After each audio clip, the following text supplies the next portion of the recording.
Brestois, Brestoise, un nouveau podcast et toujours pas de nouvelles recrues. Bienvenue pour ce 69e épisode de Brest On Air où je suis bien évidemment rejoint par mes deux acolytes, Fanch et Yann, qui sont au même endroit aujourd'hui. Comment allez-vous, messieurs? Ça va bien. Je suis ravi d'accueillir Yann chez moi. Ravi de me déplacer dans les locaux de Brest On Air. On est toujours bien accueillis. Au siège social, on peut le dire. C'est vrai que ça fait longtemps qu'on n'a pas fait, alors moi je n'y suis pas, mais de podcast en présentiel, on va dire, où tout le monde est réuni au même endroit, ou même deux personnes sont réunies au même endroit. Donc ça change un peu et on espère que le son aussi sera un peu meilleur à ce niveau-là. Alors on va prendre une trame normale pour ce podcast numéro 69 avec un petit débrief de ce qu'on a vu vendredi au stade, un jour plutôt de Ligue 2. D'habitude on a l'habitude d'aller au stade le vendredi pour la Ligue 2 pour voir des Châteauroux et des Amiens et autres Nancy. Là c'était plutôt Paris Saint-Germain avec d'autres joueurs, d'autres bons joueurs, des joueurs plutôt adroit avec le ballon. On continuera donc avec les news et on accueillera Sam pour nous parler de Strasbourg en fin de podcast. Sam que vous avez interviewé tous les deux il y a quelques minutes d'ailleurs. Ça fait Sam de la cave de Papy, pour être précis, qu'on avait déjà eu l'an dernier. Alors Paris directement, on entre dans le vif du sujet avec une défaite. Certains auront des regrets. La défaite comme paraît assez logique néanmoins. Dans un match où on va dire que la physionomie était celle plus ou moins attendue avec un Paris qui a eu le ballon, mais Brest qui a eu des opportunités. C'est les opportunités dont on parlait avec Fange dans le live d'avant-match. Brest les a eues, Brest en a utilisé certaines plutôt bien et d'autres très mal. Et au final, ça fait un score de 4-2, on va dire, en tout cas de mon point de vue, assez logique. Peut-être préciser en amont que on a eu un vrai PSG. On n'a pas eu ce PSG qu'on a trop eu la saison passée, qui n'était pas dans son match, qui ne voulait pas jouer. Là, on a eu un PSG concentré, attentif, et c'est peut-être pour ça que cette défaite est d'autant plus encourageante que en face, ils ont mis ce qu'il fallait pour gagner. Et pourtant, ça n'a pas été simple pour eux. Moi, j'avais tweeté juste après le match que le meilleur avait gagné. Je pense que c'est clair là-dessus. Paris était largement supérieur à Brest. Et malgré la supériorité, on est ressorti du stade. Je sais pas vous, enfin toi t'étais pas au match, Yann, je crois. Non. Mais Quentin, tu me diras si tu as partagé le sentiment. Mais on est ressorti du stade en n'ayant quand même pas trop de déception. Alors forcément une petite pointe de regret parce qu'on a 5 minutes de folie entre la 85e et le but de Di Maria finalement. Mais sur l'ensemble de la rencontre, on peut pas dire que la victoire du PSG soit volée. Ils ont des joueurs qui sont dans tous les compartiments du jeu meilleurs que les nôtres. Et malgré tout, voilà, une certaine fierté d'avoir vu cette équipe brestoise, en tout cas, donner tout ce qu'elle avait sur le terrain. C'est ce qu'on avait dit déjà après Rennes dans le live, Quentin. On disait qu'elle ressemblait à son coach et elle l'a encore prouvé face au PSG. Maintenant, reste à voir si elle sera capable de se sublimer de la même manière face aux équipes de son championnat. Pas mauvais ce petit Kylian Mbappé. Je ne sais pas si vous connaissez, mais à surveiller. Oui. Belle carrière. C'était peut-être le moins bon parisien pour moi sur le terrain. Contrairement par exemple à un Marco Verratti, assez impressionnant vu du stade. On accueille d'ailleurs Daniel Riolo pour en parler. Daniel, bonjour. 4 Daniel, pourquoi 4 non, c'est pour rebondir ce que tu disais sur la sortie du stade. C'est vrai que moi j'étais plutôt de bonne humeur en sortant du stade. Il m'a dit avant le match que de toute façon c'était rare, mais là on partait, le match commençait, on avait dans l'esprit qu'on allait perdre de toute façon, donc il fallait voir comment est-ce qu'on allait perdre finalement. Ouais, c'est ça, et au final, assez satisfait en quittant le stade, plutôt de bonne humeur, en ayant passé une belle soirée avec ce qu'on recherche finalement quand on va au stade, des émotions. Et on a eu effectivement, tu l'as dit, donc sur les 5 dernières minutes, on va dire, avant le but de Di Maria, où on a senti vraiment un stade engagé, des joueurs avec une opportunité pour Steve Mounier, qui est pas loin d'égaliser à 3 partout. Et c'était quand même un match agréable, un match très sympathique avec une équipe de Brest qui n'a pas fait, on va dire, petit bras. Je crois que c'est la nouvelle expression qu'aime beaucoup utiliser Michel Derzakarian. Et comme tu l'as dit, l'équipe ressemble de plus en plus à son coach. Et je pense vraiment que la grève va se faire tout naturellement entre Michel Derzakarian, son équipe et son public.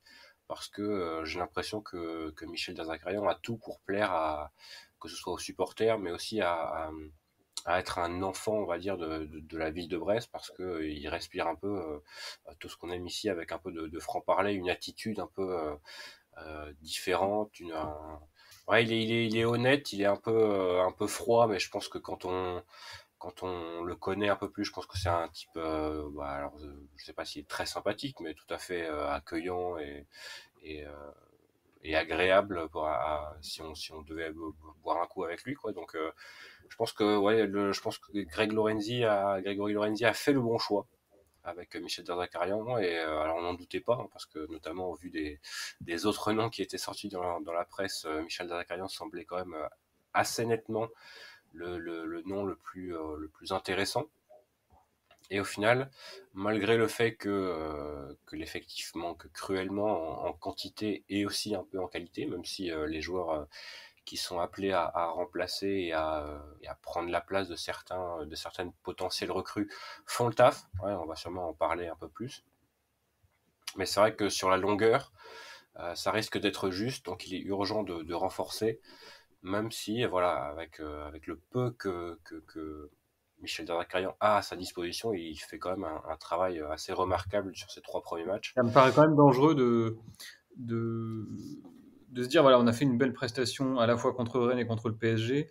C'est pas la même chose de jouer Rennes et le PSG que de jouer là les matchs qui vont arriver, Strasbourg-Angers. L'équipe sera pas dans la même disposition, dans la même motivation non plus. Il y aura sera pas la même adversité. C'est vraiment face à ces équipes-là, que ce soit Angers, Metz. Je crois qu'on a un mois de septembre avec Metz, Angers, Nantes. Et Metz. Clermont, C'est vraiment ces matchs-là qui vont être les révélateurs de ce qu'est le Stade Brestois sa saison 2021-2022. Et moi, je te rejoins beaucoup sur l'idée que l'effectif manque de qualité. Les joueurs qui sont là sont des joueurs de qualité, mais surtout en quantité. Parce qu'il va falloir doubler les postes, il y aura des blessés. Le Steve Mounier ne va pas pouvoir faire 38 matchs de 95 minutes en se battant autant qu'il le fait maintenant, sans avoir une seule blessure, sans avoir aucun coup de mou. C'est juste physiquement impossible. Le problème, c'est que là, on enregistre le 25 août. Il nous manque encore quoi 4 joueurs au moins, et il n'y en a pas un qui est sur le point d'arriver, peut-être à part Lucien Agoumet.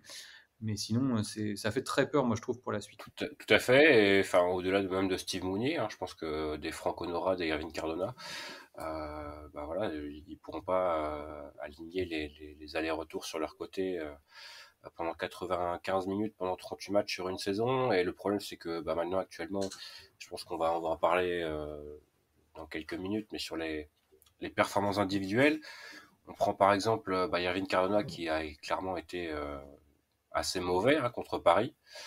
Bah, le problème, c'est que tu peux pas mettre quelqu'un à la place.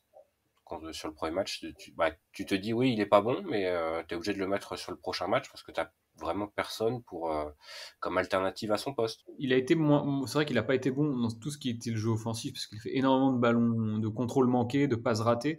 On dirait qu'il avait peur un petit peu de mal faire. Pourtant, défensivement, il s'est donné. Oui, ça c'est une constante. Il n'a pas été non plus forcément aidé par Uronen sur son côté. Le côté gauche était beaucoup plus faible que le côté droit. Et bon, après, est-ce que c'est de la faute du PSG aussi? J'en sais rien, mais il y avait quand même Hakimi côté oui, droit, voilà, c'est ça. parisien. Ça aide pas non plus. Mais on peut pas dire qu'il est. En tout cas, il a pas triché. Il a pas été bon offensivement, mais c'était pas un match où il s'est caché. Il a tenté sans réussite, mais après il a défendu et c'est au moins ce qu'on lui demande. Et peut-être que du coup, le fait de ces consignes défensives, déjà, ça illustre une chose, c'est il est avec son coach parce que sinon il le ferait pas. Mais deuxièmement, ça lui pompe peut-être beaucoup d'énergie pour retrouver de la lucidité offensivement. Ouais, après, je suis pas, enfin, moi, je suis plutôt d'accord sur le fait, effectivement, on a senti un Irving Cardona qui avait peur, et j'étais assez surpris parce que dans ma tête, j'avais acté qu'il ferait un mauvais match, mais plutôt à l'inverse, où en le voyant forcer, en le voyant prendre des tirs de 30 mètres inutiles, en tentant des trucs incompréhensibles. Et là, c'est l'inverse. Bon, il y a eu effectivement tout le déchet technique, mais j'ai surtout eu l'impression qu'Irving Cardona avait peur d'essayer, il avait pas envie de faire des trucs trop compliqués. Et forcément, quand tu es dans cet état d'esprit-là, tu fais aucune différence, ce qui est dommage à son poste. Mais c'était une mauvaise surprise, entre guillemets, parce que je m'attendais à ce qu'il me saoule, et au final, je suis resté sur ma faim, tout simplement. Tu voulais qu'il te saoule plus?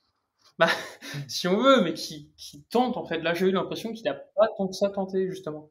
Et au final, au niveau de la qualité, ça se démontre aussi dans les changements hein, que peut faire Michel Derzakarian. C'est assez limité hein, au niveau même au niveau de la quantité et de la qualité, évidemment, parce que bah, alors il l'a fait contre Rennes et il n'a pas fait non plus une mauvaise rentrée contre le PSG, mais Jérémy Le Doiron, bon, c'est quand même limité, hein, au niveau de Ligue 1, on va dire, même si sur des périodes de 20-30 minutes, je pense qu'il peut apporter un peu son envie et une présence, on va dire, dans la surface comme il l'a fait contre Rennes. Magnetti a également fait une très très bonne rentrée contre Paris, j'ai trouvé. Mais ensuite, t'es assez limité, hein. Tu peux pas. Il y avait deux joueurs non professionnels sur le banc avec Noesso et le jeune Axel Camblan. Il y a Rafiki Saïd qui n'a pas joué un match de Ligue 1 encore, je crois. Donc ça fait déjà 3 joueurs sans expérience et c'est vraiment très très limité. Donc il y a quand même eu pas mal d'urgence, hein, au niveau des recrues. Alors on a quand même vu un Stade Brestois dangereux, hein, agréable à voir jouer, avec beaucoup d'opportunités en contre notamment. Et justement, c'est ce qui va sûrement changer, hein, contre des équipes comme Strasbourg, où Brest va avoir un peu plus le ballon normalement, en tout cas. Est-ce que vous êtes plutôt optimiste, avec peut-être un joueur comme Romain Fèvre, hein, qui a encore été étincelant contre le PSG, de voir une équipe brestoise créative avec le ballon face à un bloc qui serait peut-être un peu plus solide, on va dire, et solidaire que le PSG? Optimiste, c'est pas le mot. Moi, ça me caractérise, tu vas me dire, mais quand tu vois le milieu de terrain brestois, en tout cas, les 4 offensifs me semblent très, très, enfin, pour tailler pour la Ligue 1, ça, il n'y a pas de problème. Si tu gardes, que ce soit Cardona, Mounier, Fèvre ou Honora, je garde les 4 sans aucun problème. C'est la ligne derrière. Là, on avait donc, c'était Belke, Blindbock. Ça me semble vraiment très limité et très juste pour faire du jeu et avoir la main mise finalement sur la possession du ballon, la circulation du ballon. Et je trouve que l'équipe finalement est peut-être. Enfin, c'est les matchs contre le PSG et Rennes qui lui conviennent le mieux en fait, en jouant en contre-attaque rapide avec un Honora. On a parlé beaucoup de Fèvre sur ce match, mais Honora qui a été aussi très bon à mon sens sur son côté, autant offensivement que défensivement, sauf sur la dernière action, on en reviendra peut-être dessus. Mais pour faire le jeu, pour moi, il manque vraiment quelqu'un au milieu de terrain qui sache mettre le pied sur le ballon et avec une qualité technique supérieure à celle d'Embok par exemple et plus d'expérience aussi. Je suis très curieux de voir le match contre Strasbourg. Là, ce sera à l'extérieur, donc ce sera un petit peu différent, mais par exemple contre Angers à domicile, je ne suis pas certain d'être forcément ravi de ce que je vais voir. Après, Mbok qui a fait plutôt 2 bons matchs contre Rennes et Paris. Là où je m'attendais à des catastrophes ambulantes, ça a été. Mais est-ce qu'il peut progresser, est-ce qu'il peut faire mieux? Est-ce que c'est en Ligue 1 sur une saison entière? Je suis pas sûr. Non, je pense pas, mais il peut me donner tort. On sait jamais. Pour revenir à ta question originelle, moi, Quentin, ce que j'ai apprécié surtout, c'est de voir qu'on a de la diversité offensive, au sens où toutes nos actions ne sont pas les mêmes. Tu vois, nos 2 buts n'ont pas grand-chose à voir. Le but face à Lyon non plus. Ça tient beaucoup à Franck Honora qui sait finalement faire beaucoup de choses, contrairement à ce qu'on pouvait imaginer. Peut-être ce qui nous manque, et c'est peut-être ce qui risque d'arriver avec Lucien Agoumet, c'est quelqu'un qui soit capable, face à un bloc bas, de te décocher une praline de 25-30 mètres. Et ça, je l'ai pas mal regretté contre Paris. Il y a eu quelques opportunités, quelques fenêtres de tir qui n'ont pas été prises. Pourtant, Cardona l'a fait contre Lyon. Cardona l'a fait contre Lyon, c'est vrai. Donc il y a cette capacité-là. Après, Lucien Agoumet, s'il signe, là on parle d'un joueur pour l'instant qui n'est pas là, donc c'est compliqué de se projeter. Ça semblait quand même plutôt. Peut-être que lorsque le podcast sortira, il aura été annoncé, on ne sait pas. Mais c'est un joueur qui n'est pas un numéro 6, Yann, comme il a été décrit, tu as fait l'entretien. Plutôt un joueur qui joue plus haut. Un 10, éventuellement 8, mais plutôt même un 10 de ce qu'on nous a dit, et qui a donc cette qualité de frappe de balle qui, pour moi, nous a manqué sur ces dernières semaines. Mais... En tout cas, ce serait une bonne recrue pour Brest. Enfin, je pense que c'est nécessaire d'avoir quelqu'un à ce poste-là. Je pense même qu'il faudrait 2 joueurs au milieu de terrain. Parce qu'on a vu Aris Belkebla qui a joué, il a fait un match moyen, je dirais. Mais il suffit qu'il ait un petit pépin physique et ça devient tout de suite très, très compliqué. Alors, en fait, ça manque de diversité. Je reviens là-dessus encore une fois, mais devant, je trouve qu'il y a de la diversité, mais au milieu, c'est tout le temps les mêmes schémas. Il n'y a pas de créativité, et on va pas en vouloir à ces joueurs-là parce que s'ils sont là, c'est parce qu'ils ont des qualités assez nettes, mais et pas celle-là, quoi. Et défensivement, on va dire que Brest, alors on a joué des gros calibres, on va dire, de Ligue 1 depuis le début de saison et ne concède pas tellement d'occasions franches, hein. Même les buts encaissés contre Paris, alors si on élimine le but de Di Maria, où là c'est vraiment une contre-attaque et alors ça c'est pas très bien défendu, hein, mais à la 90e minute contre Paris avec tout l'enthousiasme qui fait enfin, ouais, après la réduction du score, on peut, voilà, je peux comprendre que l'on pense pas nécessairement totalement de façon très rationnelle, on va dire. Mais y a pas eu d'énormes occasions, de multiples énormes occasions parisiennes. Et c'était même le cas contre Rennes, contre Lyon.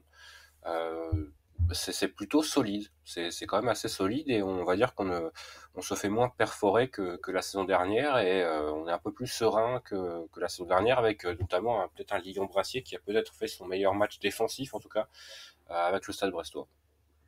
Sur la deuxième mi-temps, on n'a pas concédé d'occasion. C'est une frappe de loin de Gay qui est vraiment très lointaine qui fait but. Sur la deuxième mi-temps, je vois pas vraiment de grosses occasions du PSG finalement. Non, sur la première, il y a 2-3 belles opportunités qu'ils ont, mais sur la deuxième, non. Après aussi, parce que le PSG a cette faculté à gérer un score. Ouais, c'est vrai. Ça a pu jouer. Mais après, oui, même contre Rennes, il y a eu la grosse... Après, oui, c'était valable contre Rennes et contre Lyon aussi. C'est ouais. Ça. C'est ça. Ça change par rapport à l'année dernière.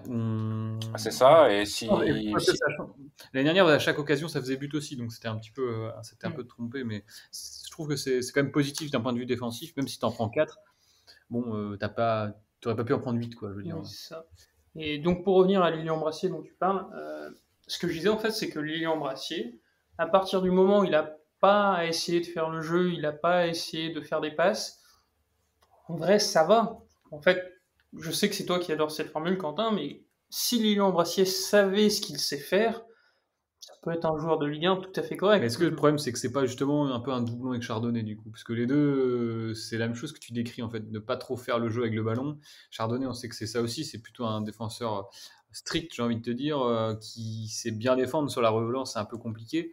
Après, Chardonnay, moi je dirais, a quand même une science du placement, on va dire, supérieure à celle de Brassier. Il y a moins de sautes de concentration assez nettes. On va dire que sur 90 minutes, Chardonnay, il l'a encore montré contre Paris. Hein. J'ai trouvé un match vraiment très très très solide de Brennan Chardonnay. Il est beaucoup plus constant que Lilian Brassier. Alors c'est aussi dû à l'expérience. Hein. Lilian Brassier est beaucoup plus jeune que Brennan Chardonnay, mais c'est peut-être aussi lié au fait que enfin, c'est peut-être dans une qualité innée, on va dire, chez Chardonnay, qui ne l'est pas chez Brassier. Donc, voilà, autant ça a été un très très bon match défensif de Brassier, autant on va quand même attendre peut-être de le voir sur plusieurs semaines consécutives avant de dire qu'il a passé un cap, entre guillemets, quoi. Il a fait une très belle passe sur Duverne en toute fin de match. Il fait une passe qui... Ah oui, une galette. Cette phase, c'est pas du hasard, c'est pas de la chance. Il sait la faire. Alors pourquoi il la fait pas d'habitude? Est-ce que c'est parce qu'il est en manque de confiance, parce qu'il est trop irrégulier? Peut-être que ça va aussi lui donner confiance et ça lui permettra d'en refaire d'autres à l'avenir et tout simplement de progresser parce que c'est un jeune joueur et on n'est pas du tout à l'abri qu'il nous présente, qu'il nous propose des progrès dans les semaines à venir. Et je pense qu'il y a aussi on est biaisé par rapport à ce qu'on nous a présenté. Je pense qu'on nous a présenté quelqu'un d'un peu plus technique que ça, un peu plus fin que ça. Et si c'est ce qu'on disait, je crois dans le live, soit le live après Rennes, je pense que quelqu'un qui sait jouer arrière latéral gauche en Ligue 2, enfin, on imagine qu'il a quand même un peu plus de qualité technique que ça. Alors peut-être que voilà, il y a peut-être un problème de confiance, hein, mais c'est vrai que l'année dernière, même quand on pense par exemple au match à Saint-Etienne, il y a eu quelques cagades qui ont fait que bah voilà, c'était pas ce qu'on nous a présenté, on va dire, n'était pas vraiment ce qu'on recevait. C'était un peu une pub McDo. Mais après, on y revient toujours, mais moi, j'attends de voir Lilian Brassier avec un vrai numéro 6 devant lui. Je pense que c'est quelque chose qui peut lui soulager la vie, mais énormément. Voilà, pour l'instant, on ne sait pas, hein, mais je suis persuadé que s'il a un 6 à qui il peut donner les ballons sans se faire chier à essayer des longues transversales de 30 mètres, ça peut tout à fait tenir la route. Oui, et puis là, on voit même que l'équipe est beaucoup plus équilibrée hein, que la saison dernière, et tout de suite, on voit que la défense est quand même moins en difficulté, il y a moins de décalage qui est fait sur cette équipe brestoise. Donc c'est vraiment, l'année dernière, on parlait de la défense, mais c'était pas non plus uniquement les quatre derrière qui étaient fautifs de cette méforme défensive, on va dire. C'est vraiment toute une équipe, tout un bloc qui est responsable l'assise défensive d'une équipe. Et là, on voit tout de suite, peut-être avec le 4-2-3-1, avec un Fèvre aussi qui défend beaucoup plus que l'année dernière, qui est beaucoup plus impliqué dans les efforts défensifs, que peut-être ça va mieux et que ça offre aussi, comme tu le dis, à Brassier, à Chardonnay de respirer un peu. C'est vraiment tout un équilibre qu'il faut trouver et que Michel Darmanin, pour moi, est en train de trouver petit à petit. Passons peut-être... alors moi, j'avais l'idée de faire un petit, entre guillemets, une nouvelle catégorie, mais sur ce que vous avez aimé, pas aimé. Donc une chose chacun, ce que vous avez apprécié. Alors ça peut être n'importe quoi, hein. L'équipe, une occasion, une action, une attitude, un joueur, le public, peu importe, c'est très très libre. Qu'est-ce que tu as aimé, toi, Yann, dans ce match? Compliqué. Un joueur, une action, un but. Ouais, je vais réfléchir plutôt. Moi j'ai ma réponse. Moi c'est tout simplement l'atmosphère. C'est pas sur le match en lui-même que j'ai trouvé intéressant, j'en ai déjà parlé, mais c'était l'atmosphère d'un stade plein, match de nuit, enfin tombée de nuit, avec guichet fermé, un parquage visiteur plein à craquer, une très bonne pas de nuit le ambiance. sein. Et non, pas de nuit, qui n'était lui pas là d'ailleurs. Non, une atmosphère Ligue 1, un gros match. Il y avait une attente, il y avait vraiment un parfum de Ligue 1. Je vais pas dire Coupe d'Europe parce qu'on la connaît pas nous, mais ces grandes soirées de foot, et Brest s'est montré à la hauteur de cette grande soirée de foot, à mon avis. Ça, c'est ce que j'ai vraiment bien aimé. Et ce que j'ai pas aimé, pour le coup, il y a rien qui m'a déplu sur ce match en fait. Évidemment, il y a des choses qui n'ont pas été dans le jeu, mais bon, on est Brest, voilà, c'est logique qu'il y ait des choses qui ne fonctionnent pas forcément. Sur ce match-là, rien ne m'a choqué. Peut-être justement, on parlait de Nuit Le Saint. Ça... Ouais, le fait qu'une absence de la présidence dans les tribunes, alors que Nasser était lui au stade. Après, on n'a pas tous les tenants ni les aboutissants. On nous a parlé de vacances, quoi que ce soit. Après, c'est des choses qui arrivent. Peut-être qu'il sera de retour contre Angers. Après, pour expliquer, parce que j'ai déjà eu cette conversation, on va me dire oui, mais c'est Nasser, pourquoi il devrait se plier le cul en 4 pour Nasser? Je tiens quand même à préciser que Nasser, c'est certes le président du PSG, mais c'est aussi le président de l'ECA, c'est aussi quelqu'un qui a énormément de poids à la Ligue, à la Fédé. Au conseil d'administration de la Ligue. Il est au conseil d'administration de la Ligue. Puis même, c'est le main de la politesse, c'est d'accueillir ton autre. À partir du moment où Brest a fait justement sa communication sur le fait que accueillir le Grand PSG, c'était quand même un des grands événements de l'année, ça fait moche de ne pas avoir tes représentants. Et plus globalement, ça fait moche de ne pas avoir tes représentants depuis le début de la saison. Parfait. Est-ce que tu as quelque chose que tu as aimé, peut-être, Yann? Ouais, comme Franche, ça pue. Oh, super, excellente réponse. La créativité chez Yann. Aïe. Et toi, Quentin? Moi, je vais dire, en tant qu'amateur de football, hein, le match de Romain Fèvre. Le match de Romain Fèvre qui, si on l'avait mis dans un maillot bleu, il aurait pas fait tâche du tout, hein. Je pense qu'on a là un joueur qui, alors je sais pas où sa progression s'arrêtera et où sa carrière l'emmènera. Déjà, j'espère que sur cette saison, il sera bien à Brest parce que pour l'instant, c'est l'élément numéro 1 offensif. Hein. Je pense que s'il venait à partir, ce serait assez catastrophique. Alors encore plus au 25. Actuellement, on est le 25, demain on sera le 26. Au 26 août, ce serait absolument catastrophique, hein, parce qu'il n'y a absolument aucune chance que Brest trouve un joueur de cette qualité pour le remplacer, hein, que ce soit pour 10, 15 ou 20 millions d'euros. Donc voilà, le match de Romain Fèvre, sa passe décisive, qui est encore plus impressionnante à la télé que dans le stade à vitesse réelle, et plus globalement vraiment une classe avec le ballon, une élégance, un toucher qui est vraiment unique. Je pense qu'on est d'accord pour dire qu'on n'a jamais vu un joueur de cette classe et de ce talent à Brest, en tout cas de mon vivant. Et quelque chose que tu n'as pas aimé? Quelque chose que je n'ai pas aimé Peut-être moi j'ai quelque chose, on en a parlé, c'est Marco Bizot, mais tant la performance que le traitement de la performance. Parce que on va pas se cacher, Marco Bizot n'a pas fait un bon match.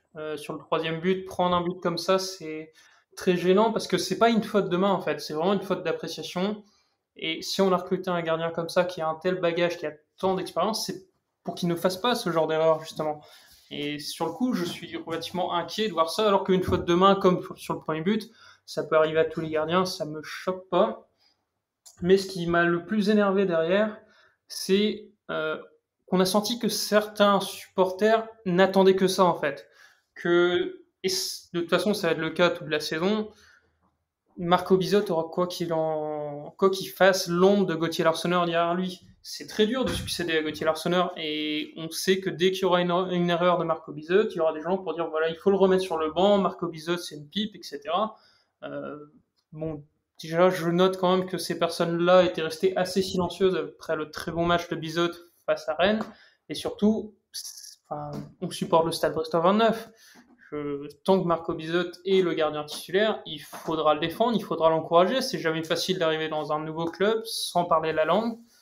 Si on commence à l'enterrer après une mauvaise performance, moi, ça me déplaît assez fortement et c'est pas comme ça qu'on va le mettre en confiance. Voilà, là-dessus, j'ai rien à dire. Ça a parfaitement été décrit et je pense que je dirais la même chose. Je, je crachais sur ton manque de créativité. Là, je suis assez d'accord Mais, là-dessus. mais encore une fois, par contre, ne tombe pas dans l'excès, dans l'angélisme. Faut quand même le dire, Marco Bizot n'a pas fait un bon match. Oui, par contre, je crois, 3 buts sur 6 encaissés qu'il touche la balle et la met sur son poteau rentrant. Ça, c'est peut-être un. Bon, il y a peut-être un manque de. Alors, je sais pas, tu dirais qu'il y a une faute de main sur le premier but? Là, il y a le rebond juste devant qui la rend un peu difficile, mais je pense qu'on peut considérer effectivement qu'il y a une légère faute de main. Autant le troisième, bon, il est clairement pour lui. Hein. Là-dessus, il y a pas de doute. Après, ouais, je te trouve un peu sévère sur le premier. Même si sur le troisième, bon, il est pour lui, mais c'est pas normal non plus que Ganagay ait 30 secondes pour ajuster son tir tout seul, quoi. Bon, après, Ganagay à 30 mètres, pour moi, c'est pas une menace. Hein, donc, enfin, j'ai vu effectivement Bizot crier un peu sur ses défenseurs. Je pense que c'est plus un réflexe. Mais Ganagay, moi, à 30 mètres, je le laisse tirer sans souci. Hein. Et puis aussi, globalement, Bizot a quand même fait 2 voire très beaux arrêts en première mi-temps, où on voit tout l'intérêt d'avoir un gardien qui fait 1m90. Hein. C'est la place qu'il prend dans le but sur un face-à-face, c'est assez impressionnant. Tout à fait. Et juste un petit dernier mot, peut-être sur l'autre recrue. Moi, j'ai trouvé les notations et les avis assez sévères sur Ounen. Je sais pas ce que vous en avez pensé. Je pas trouvé qu'il ait fait un très bon match. Moi. Autant contre Rennes, ça allait. Là, je l'ai trouvé complètement dépassé. Bah, il y avait Hakimi aussi en face. Et je ne l'ai pas senti à son aise sur le match. Je pense qu'on touche peut-être la grande limite que peut avoir Ronen, c'est que s'il a en face quelqu'un qui est un bien meilleur athlète, pas forcément technicien, mais un meilleur athlète, il va pas voir le jour. Et effectivement, là, Hakimi, en termes d'athléticisme, c'est probablement le meilleur latéral droit de Ligue 1. Oh, du monde, je pense que tu peux y aller. Hein. Quand il y aura ce genre de profil qui finalement joue presque plus sur son physique que techniquement, Euronen, je m'attends à ce que ce soit assez compliqué. Mais là encore, on va pas l'enterrer parce qu'il n'y aura pas Hakimi en face toutes les semaines. Et non, heureusement. Oui. Sinon, on jouerait avec des champions. Sur ce, on peut passer peut-être aux news. Qu'est-ce que vous en dites? Tout à fait. Ah, les supporters, là, c'est quoi les news ce soir? Les news, et c'est le retour des jeunes, hein, des jeunes et des féminines. Alors pour les féminines, ce sera le week-end prochain, donc pas ce week-end-là, mais le week-end en 8. Mais les U19 ont démarré et ouvraient la saison du centre de formation plus globalement, avec samedi matin à 11h la réception de Mérignac et une victoire pour démarrer avec un doublé sur coup franc, d'ailleurs d'Antoine Kériou, et un but de Gatien Foll pour une victoire 3-1 contre Mérignac. Donc les Brestois sont deuxième derrière Bordeaux. Mais donc voilà, c'est un bon début de saison. Et les U19 joueront à Vertou dimanche à 15h.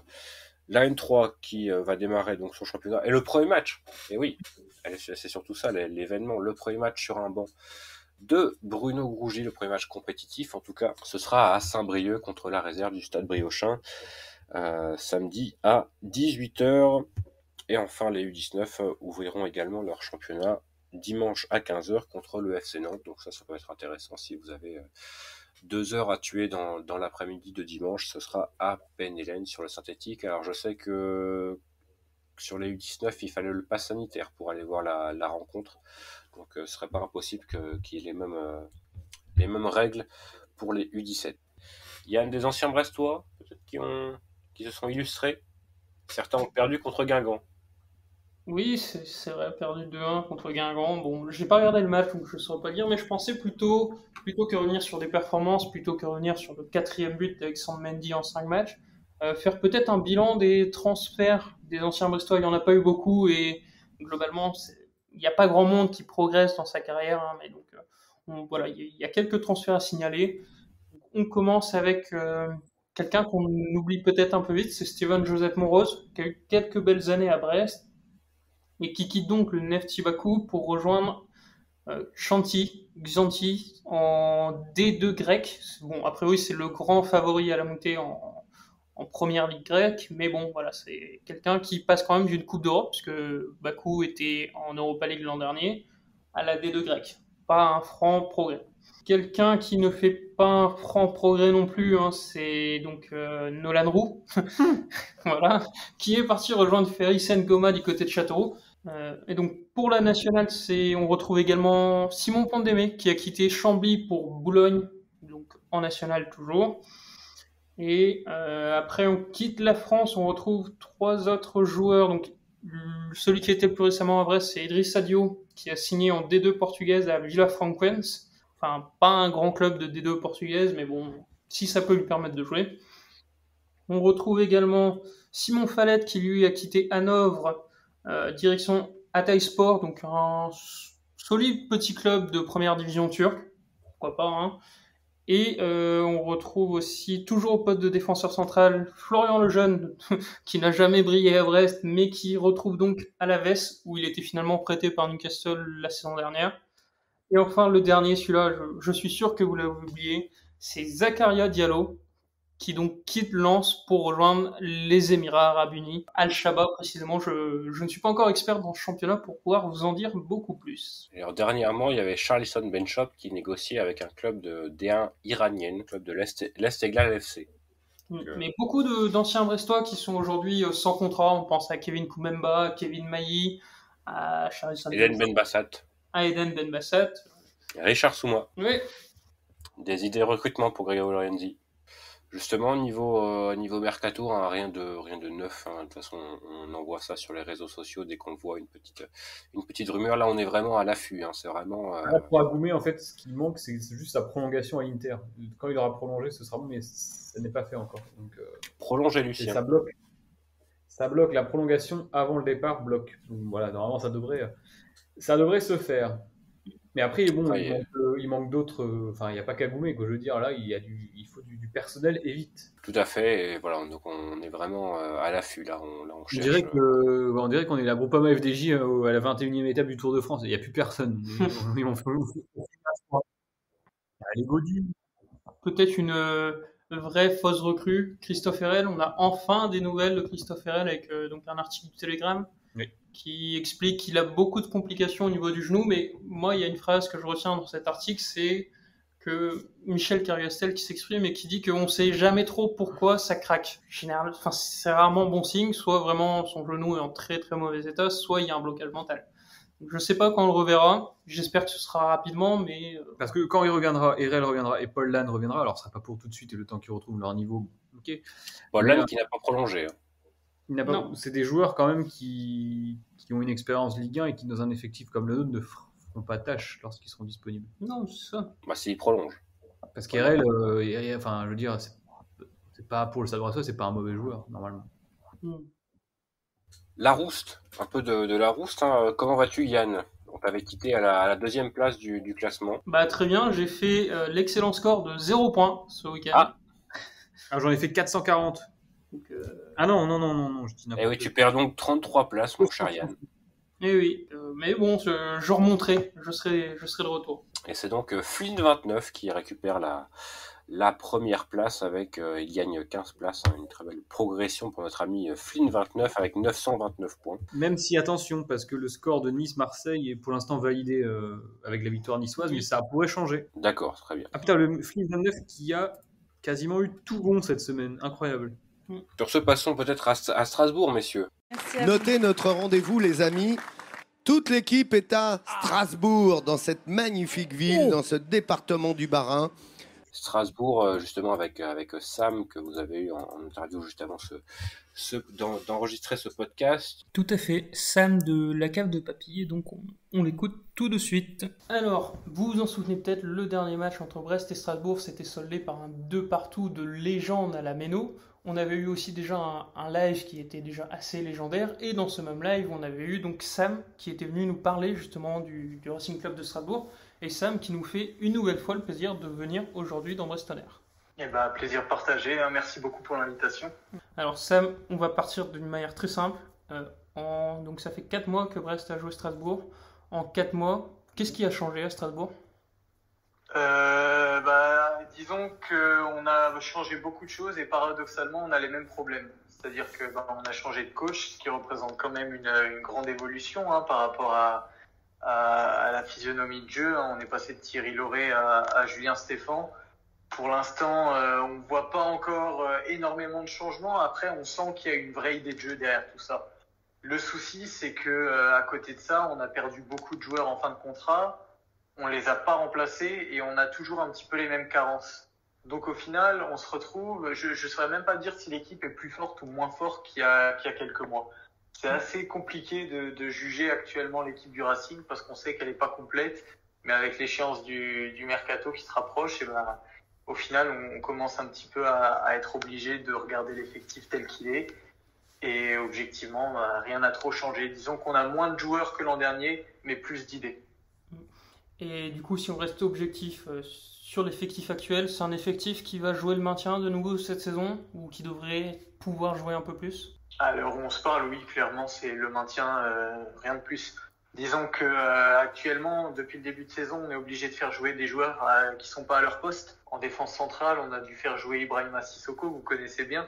C'est absolument pas son poste. On est un petit peu obligé de colmater les brèches, comme ça on a des joueurs qui sont pas revenus à leur niveau, ou alors qui ont perdu leur niveau depuis 1 ou 2 ans. Objectivement, que ce soit en termes de profondeur, de qualité, à part le secteur de l'attaque, c'est très faible. Tu parles de carences concernant l'équipe strasbourgeoise. Est-ce que tu peux nous en dire un petit peu plus justement quels sont les points faibles de cette équipe et les points sur lesquels le Stade Brestois pourrait s'appuyer pour se montrer dangereux justement dimanche ? Disons que le souci actuel, c'est surtout la profondeur de banc, mais il y a 1 ou 2 postes où on n'est absolument pas plein. Disons, pour moi, il manque un titulaire, c'est la défense centrale.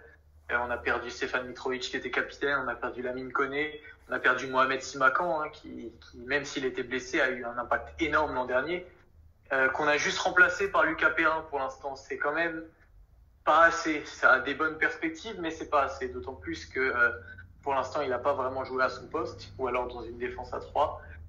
Le deuxième point où on est très faible à mon sens, c'est au milieu de terrain.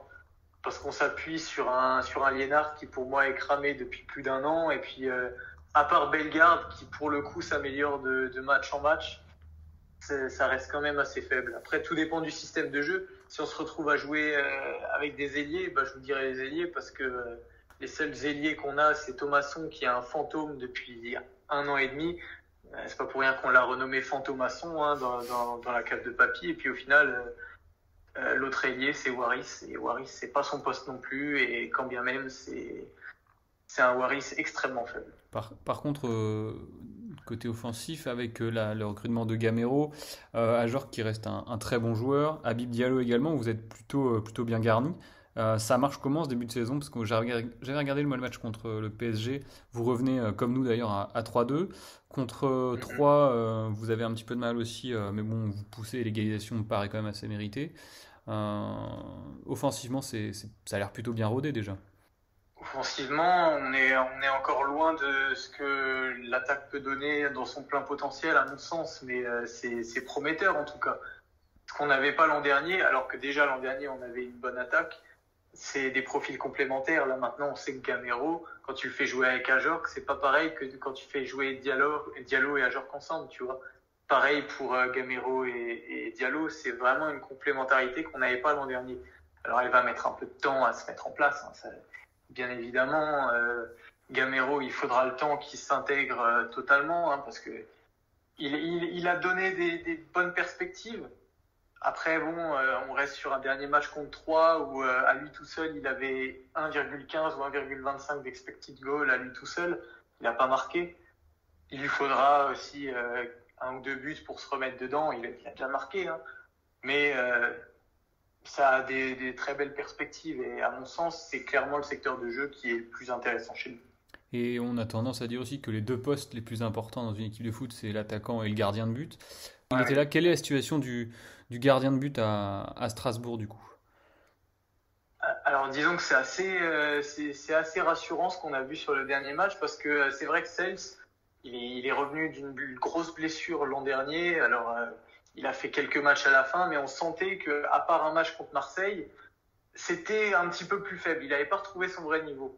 Premier match qu'on perd contre Angers, il se montrait pas très très très impérial. Alors il pouvait pas faire grand chose, hein, mais ça se caractérise aussi dans le jeu au pied, hein. Le gardien sait pas que faire des arrêts, ou la sérénité globale. Je l'avais trouvé un petit peu en dessous. Première mi-temps contre le PSG, c'était pareil, et je me retrouve à tweeter que c'est vraiment plus le même Sels. Deuxième mi-temps, il fait une performance énorme, et contre 3, il en fait une deuxième qui est juste exceptionnelle, parce que sans lui on perd le match. Et il est dans l'équipe type de la journée de l'équipe, hein. Alors certes, les notes, c'est toujours un petit peu flou avec l'équipe, mais c'est vraiment pour le coup représentatif d'un match énorme qu'il a fait à 3. S'il reste sur les 140 dernières minutes qu'il a fait, ça va être très très bon pour nous. Et au-delà de Mats Sels, est-ce qu'il y a d'autres hommes vraiment en forme du côté de Strasbourg, des joueurs qui portent l'équipe actuellement, ou c'est très moyen, très... Je dirais qu'il n'y a pas vraiment de joueurs qui portent l'équipe, comme je pouvais le dire pour la confrontation de l'an dernier, où j'avais dû citer sûrement Djikou. Djikou, il va revenir de sa suspension du coup pour un carton rouge scandaleux contre le PSG, mais bon, on n'est pas à ça près. Au-delà de ça, il n'avait pas été non plus impérial. Moi, je dirais que si ça se poursuit sur sa lancée, Mats Sels, comme on l'a dit, mais au-delà de ça, j'ai pas vraiment d'homme fort. Tu as évoqué également le cas de Ibrahima Sissoko, donc qui a été formé à Brest. Il joue en défense centrale depuis le début de la saison. On voit, hein, clairement, on sait que c'est pas son poste. Il joue là pour dépanner, je suppose, mais est-ce qu'il a sa place finalement après au milieu de terrain lorsque des défenseurs seront arrivés, ou c'est plutôt un joueur de rotation, de complément, et qui est plutôt voué à être sur le banc cette saison? Je pense que dans la perspective actuelle, en fait, on va pas trop avoir le choix, c'est-à-dire que il n'y a pas vraiment de joueur, à mon sens, qui puisse le mettre sur le banc. Je le vois vraiment titulaire cette saison, hein. Je vois pas les choses autrement. En plus de ça, il fait preuve d'un état d'esprit qui est juste exceptionnel, à mon sens, parce qu'il s'est jamais plaint. On le sent quand même que c'est pas son poste défenseur central, mais par exemple, il a été replacé en deuxième mi-temps contre 3. C'était pas le même joueur. Je pense vraiment que sous Stéphane, il peut prendre une autre ampleur. Après, c'est que des idées que j'ai, mais à mon avis, il sera titulaire. Ça, Pour revenir sur le match de dimanche, vous avez déjà joué 2 matchs à la Méno contre Angers. D'ailleurs, j'étais pas au stade, mais j'étais à côté du stade, donc j'avais pu profiter un petit peu de l'ambiance de l'extérieur en me promenant à Strasbourg. Donc déjà, il avait l'air d'avoir une plutôt belle ambiance. Et du coup, vous avez joué contre 3 aussi. Là, c'est déjà le 3e match à domicile. On peut s'attendre à quel type d'ambiance? Est-ce que déjà ça commence un peu à grincer des dents, parce que vous n'avez qu'un point, si je dis pas de bêtises, en 3 matchs, ou le public sera encore derrière son équipe? Moi, j'ai vu, hein, en étant là-bas donc contre Angers, énormément de gens, même après le match, avec le maillot strasbourgeois dans les rues, dans la ville, à vélo, partout. On sent vraiment une ville de foot quand même, hein. Est-ce que ce sera encore le cas dimanche face à Brest? Il y aura une bonne influence, ou est-ce que ça commence déjà un petit peu à s'essouffler? Non, il n'y aura pas de fronde. Il en faut quand même beaucoup à Strasbourg pour qu'il y ait une véritable fronde. Là, il n'y en aura pas pour si peu en tout cas. Mais je pense pas qu'il y ait véritablement de changement dès ce week-end. Ça interviendra un petit peu plus tard. Il y a encore un petit peu d'excitation sur l'arrivée de Julien Stéphan. Et puis, si en plus de ça, il y a une ou deux petites rumeurs mercato qui pointent le bout de son nez d'ici là, et à mon sens, il n'y aura aucun souci là-dessus. Ce sera une belle ambiance. Une belle ambiance, et donc on espère un bon match. Peut-être juste pour conclure, c'est jamais facile, mais tu as un petit pronostic toi sur ce match? Je pensais déjà qu'on allait lancer notre saison la semaine dernière contre 3, et je reste un petit peu sur ce constat-là. Sans être chauvin, je pense sincèrement qu'au bout d'un moment, on va finir par gagner. On montre de plus en plus de belles choses. Pourquoi pas une petite victoire, mais une courte victoire, parce qu'on n'est pas encore bien rodé. Allez, peut-être un 2-1 malgré tout, parce que je ne vois pas ne pas encaisser de but, surtout avec la défense qu'on a. Et donc, mon cher Fanche, c'est un peu ton deuxième domicile que le Stade Brestois rend visite ce dimanche, pardon. Donc, une méno que tu avais entendu très bruyante hein, contre Troyes, contre Angers, pardon. Et donc, Strasbourg qui va enchaîner qui va déjà jouer son 3e match à domicile de la saison sur 4 rencontres et qui ne fait pas un bon début de saison. C'est l'occasion peut-être pour le Stade Brestois d'en profiter et de profiter justement de cette méforme pour le début de Julien Stéphan, une équipe peut-être pas totalement rodée, notamment défensivement, hein, comme nous l'a dit Sam.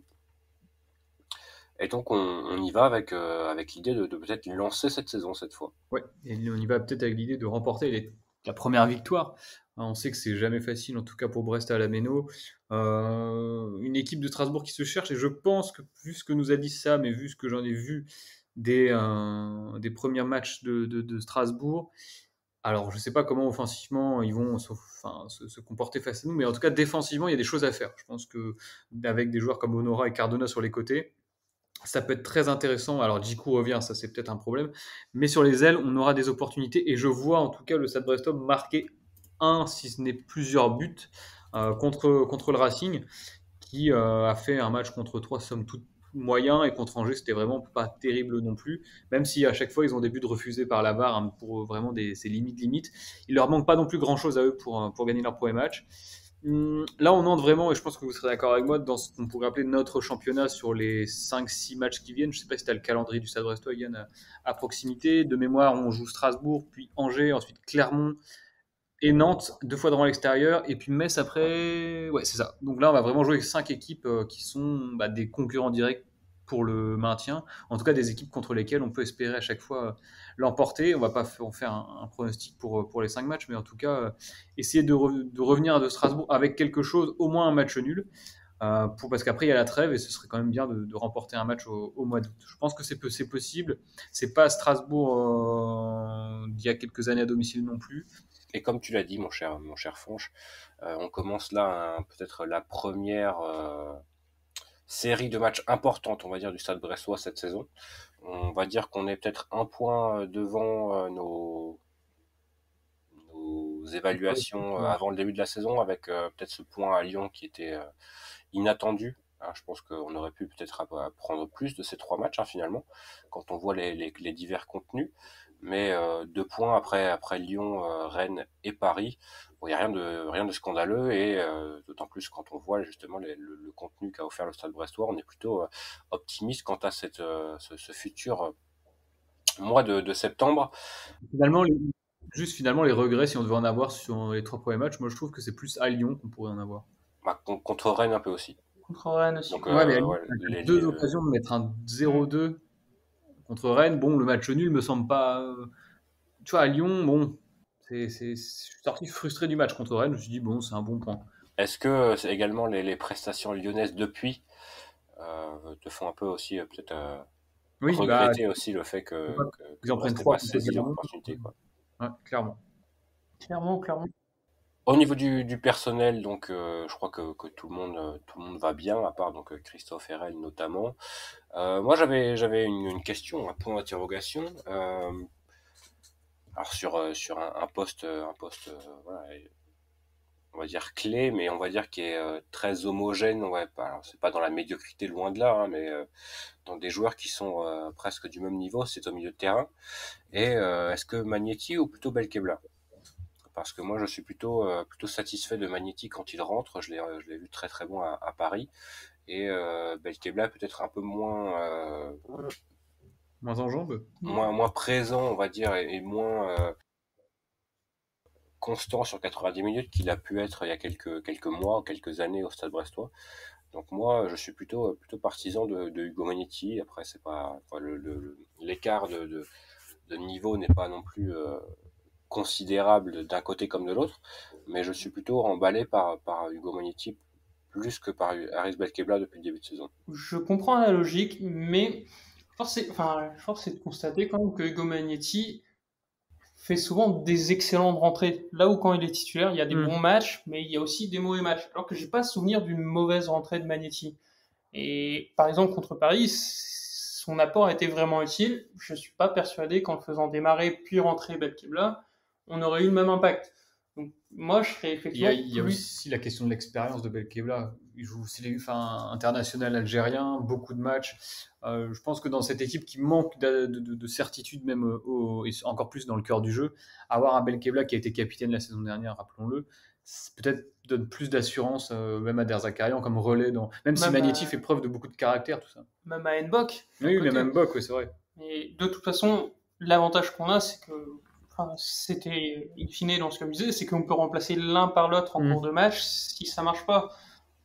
Après, justement, est-ce que Magnetti, bon après, on va pas non plus s'épancher très largement sur le débat, mais est-ce que les bonnes performances ne doivent pas être récompensées d'une place de titulaire? Moi, je demande. Après, contre Rennes, c'est mon avis, mais contre Rennes, je l'ai trouvé en dessous, par exemple. Magnetti? J'ai trouvé bon, moi. Okay. C'est marrant, comme on peut avoir des avis divergents sur un même match. Mais moi, je trouve plutôt bon contre Rennes, faisant ce qu'il sait faire. Mais effectivement, après, il y a des manques dans le jeu long, il y a des manques dans la transmission du ballon, dans le jeu vers l'avant en particulier. Pourtant, je trouve qu'il progresse par rapport à, notamment, tu te souviens de son match l'année dernière à Nantes, où ça avait été très compliqué. Là, il joue, donc à partir du coup, là, ça revient à ce que Quentin dit. Est-ce que justement, il joue, il est bon, pourquoi on l'enlèverait du terrain aussi, quoi? Parce que tu vois, autant, alors je comprends l'argument expérience sur Belkebla, international algérien, effectivement, mais j'ai pas l'impression qu'il joue avec beaucoup d'expérience, quoi. Je trouve que c'est peut-être le fait qu'il soit à Brest depuis plusieurs saisons, mais j'ai pas l'impression que son jeu a grandement évolué et qu'il a gagné en vis, en expérience, pour moi, c'est toujours le même Belkebla qui est très bon, hein, on va dire, qui court partout, mais qui court toujours peut-être un peu trop partout des fois, et qui fait des erreurs quand il a le ballon et notamment quand il est sous pression. Donc, il lui manque clairement un Thomas Ayas à ses côtés. Bah oui, c'est sûr. Hein, on se souvient de ce Thomas Ayas. Diallo, Ayas, Jacob, on s'en souvient. Agnor. Grand moment de football. Hein. On avait insulté clairement le sport, hein, sur ce match. Et on n'avait pas perdu. On n'avait pas trouvé de Donc voilà, c'était après, comme je l'ai dit, l'écart est pas non plus considérable d'un côté comme de l'autre. Donc et les profils sont assez similaires. Donc finalement, c'est assez il y a pas grand chose à.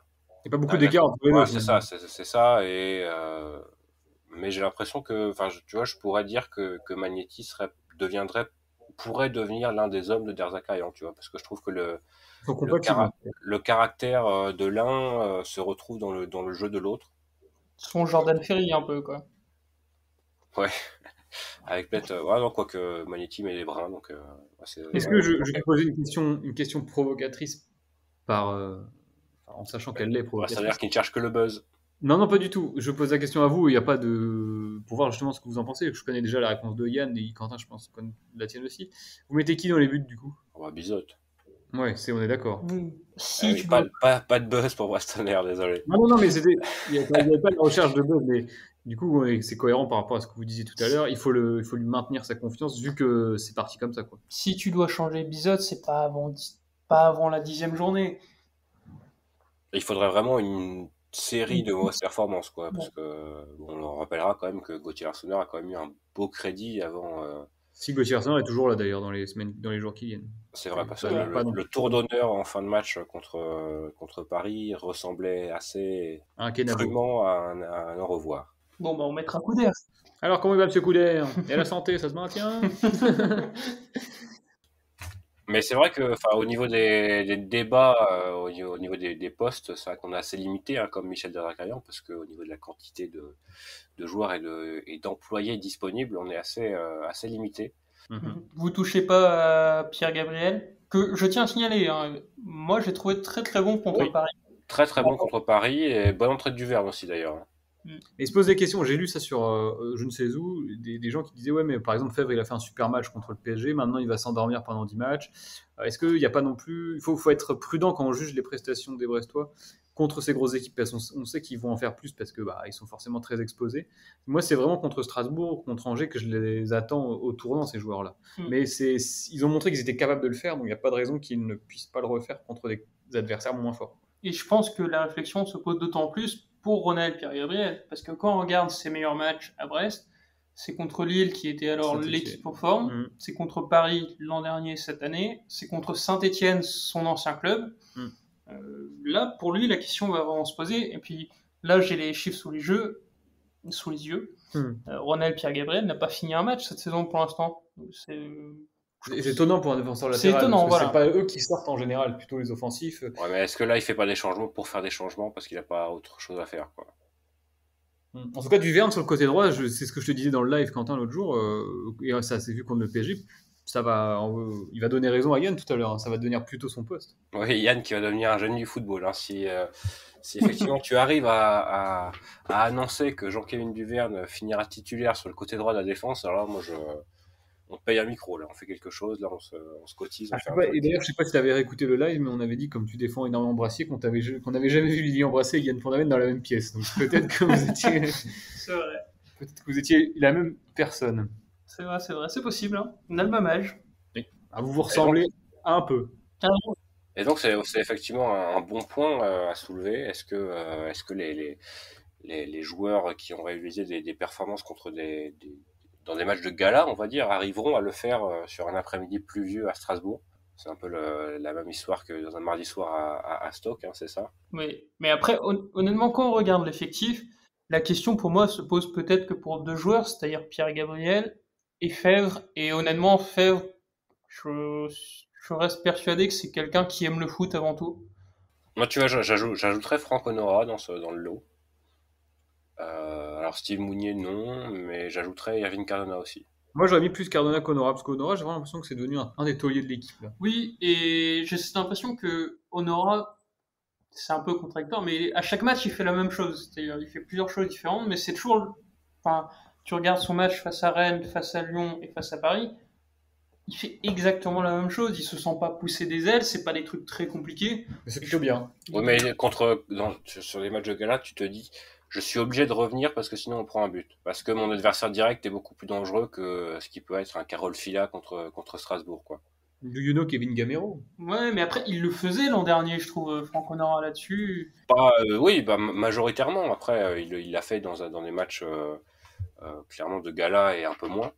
Mais il y a quand même des matchs où bon, c'était un peu pas limite, hein, mais il le faisait peut-être un peu moins régulièrement. Si tu juges ça sur les 6 derniers mois, mais de toute façon, je pense qu'il faut même pas trop prendre en compte les 6 derniers mois, parce que là, tout le monde avait lâché, j'ai l'impression vraiment. Ah non, mais on rappellera quand même que Honora avait pas commencé la saison titulaire, donc ça veut dire qu'il faisait peut-être pas les efforts nécessaires que ce soit à l'enterrement ou à l'entraînement, hein, pas à l'enterrement. Mais avec quand même la différence, c'est que, et c'est peut-être là qu'on va commencer à le voir face à Strasbourg, c'est que si quelqu'un fait pas les efforts, il va se faire pourrir, mais par le coach, ça va être impressionnant. Ah oui, ça va être autre chose.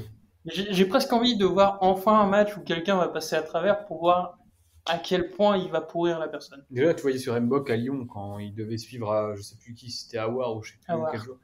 Il y avait de la vigueur dans les propos de Michel. Parfait, on va peut-être se quitter là sur ces doux mots de. Un petit pronostic peut-être. Moi j'avais mis 3-1 pour Paris, donc j'étais pas loin. Je vais mettre 2-2. Moi je tente de 2-0 pour Brest. Ouais, allez, moi je tente le 1-0 pour Brest aussi. Positif FC. Ouais, ok. Je suis moins optimiste que Fanch. Là, il va falloir une remise en question qui va devoir se dérouler. C'est parce que c'est les vacances encore. T'inquiète pas que la rentrée arrive, je vais pronostiquer un 8-1 pour Angers dans 15 jours. On va se quitter là pour cette semaine, pour ce podcast numéro 69. On va vous souhaiter donc une bonne fin de semaine, un bon week-end, un bon match. Si jamais vous y allez ou si vous hésitez à y aller, si vous avez les possibilités d'y aller, je vous encourage à y aller, même rien que pour la visite de la ville. Vous avez énormément de choses à voir et si jamais vous avez besoin d'un conseil, n'hésitez pas. Ah bah c'est pas Niort. Ah et là il y a un centre-ville et je peux te dire que c'est pas du centre-ville de merde. Parfait. Eh bien on va vous donner rendez-vous la semaine prochaine pour, alors je pense à peut-être un live, hein, et pendant la trêve également du contenu qui vont arriver pour vos oreilles. Et avant ça, on va espérer une belle victoire de Brest à Strasbourg. Et pour les encourager, on va dire allez Brest, salut. Genau, allez, Brest. Salut!